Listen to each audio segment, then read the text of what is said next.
My bike was originally put on the road in Germany in 1966 and as such had to be equipped with indicators.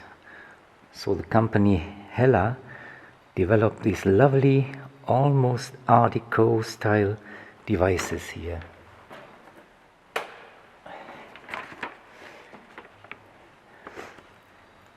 But whenever I go to the obligatory safety inspection, MOT, TÜV, MFK or whatever, the engineer tells me they have to go because they are not allowed in Switzerland.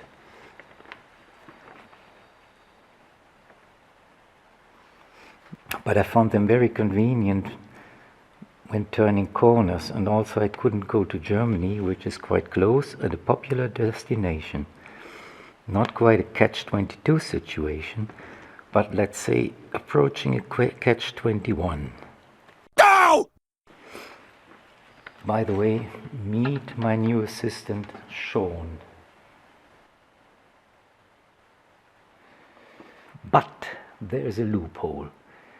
I can use them when I add blinkers at the rear. So I decided to go this way. Which brings me to another incompatibility between German and Swiss regulations. In Germany, number plates are massive affairs with this type of carrier. Bolts to attach the number plates go here, and the Swiss number plate goes here. So this is why I made this adapter board at one point in time. So the number plate goes here, and there's room enough to attach the indicators. I ordered my rear blinkers online, so let's have some unboxing fun.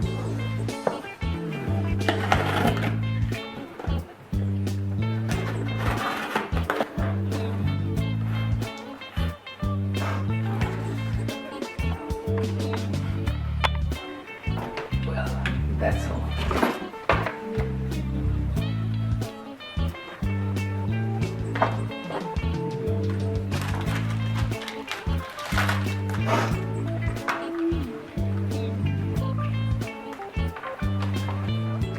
Tiny stuff indeed. The chitty says here, the product complies with the current ECE standard.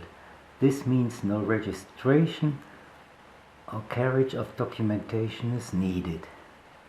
And that's what I take for granted now. So this bulb is 21 watts.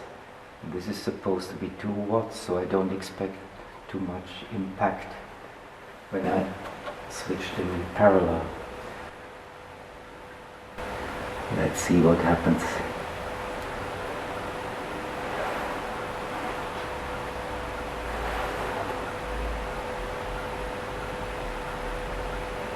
That looks okay. I think I can glue the indicators directly to the board, but I wanted to solder these carriers to put the indicators inside. The idea being that it should look a bit like this, but the indicators pushed further in. So while I thought I had easy going with just pulling some wires, I came across some rust issues and a broken hinge.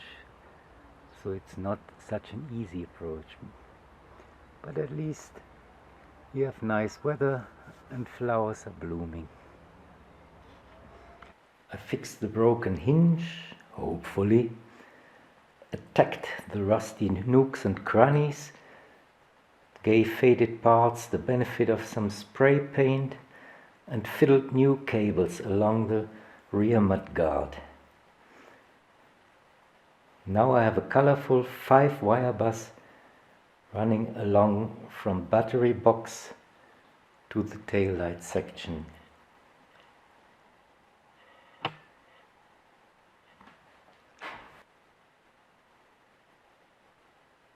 So here's a view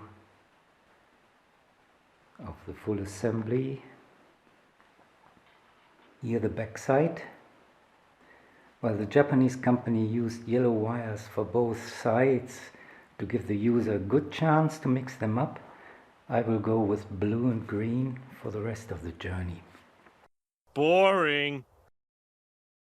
For ground I used the attaching bolts because the mudguard, and in fact the whole chassis, is well connected to ground. And here's the full Christmas tree. So back on the engine again. And now I had to increase the number of slots for the connector to 7 to accommodate the new wires. Here's a bit of a close-up. Now I need to work my way from here to the front into the headlight connector.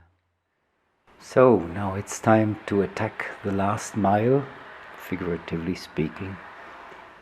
I stripped down the front part of the wire harness and will add the 2 missing wires.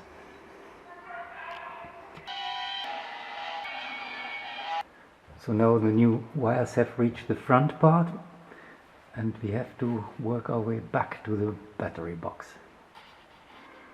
So last effort has been done.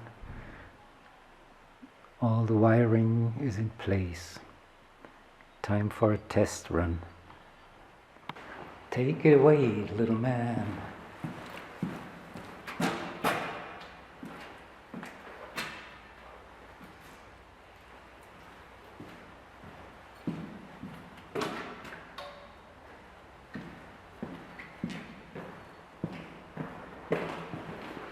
Because the flashers are very small, I think they're also nicely unobtrusive. Some administrative issues. This edge needs to be at least 35 centimeters above ground. And I have more than 50. The distance between these two should be at least 18, and I've got 20.